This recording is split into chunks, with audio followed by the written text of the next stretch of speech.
ইলিয়াস তো এপিসোড বানায় পুচ্ছে আগুন জ্বালায় দিছে। পুচ্ছে আগুন নিয়ে আসিফ নজরুল এর কাছে যাচ্ছে, ওর কাছে দৌড়াইতেছে। ছাত্র নেতারা দেখলাম আসিফ নজরুলকে বাঁচাইতে আগায় আসছে, কিন্তু বাঁচাইতে পারবেন কি? আর আসিফ নজরুলকে কেন ধরা হইতেছে এভাবে? আমি মাসখানেক আগে এই এপিসোডটা করেছিলাম। এইখানে আমি ব্যাখ্যা করার চেষ্টা করেছিলাম যে কেন আসিফ নজরুলের বিরুদ্ধে ধারাবাহিকভাবে কওয়া হইতে। আবার বিষয়টা একটু বুঝতে দেখি, এটা অন্য অ্যাঙ্গেল থেকে বুঝে দেখি। আসিফ নজরুলের সাথে আমার জমি জমা নিয়ে ঝগড়াঝাটি নাই। আসিফ নজরুলের হাসিনা বিরোধী লড়াই ভূমিকা নিয়েও কোনো প্রশ্ন নাই আমার কাছে। উনি যথেষ্ট ভূমিকা রাখছেন ওনার অবস্থান থেকে। আমার ব্যক্তিগত পাকা ধানে তিনি মই দেন নাই।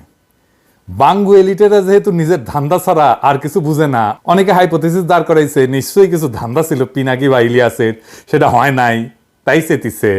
আসিফ নজরুল নিজেই বলুক তার কাছে ব্যক্তিগত কোনো ধান্দা নিয়ে পিনাকি বা ইলিয়াস গেছে কিনা।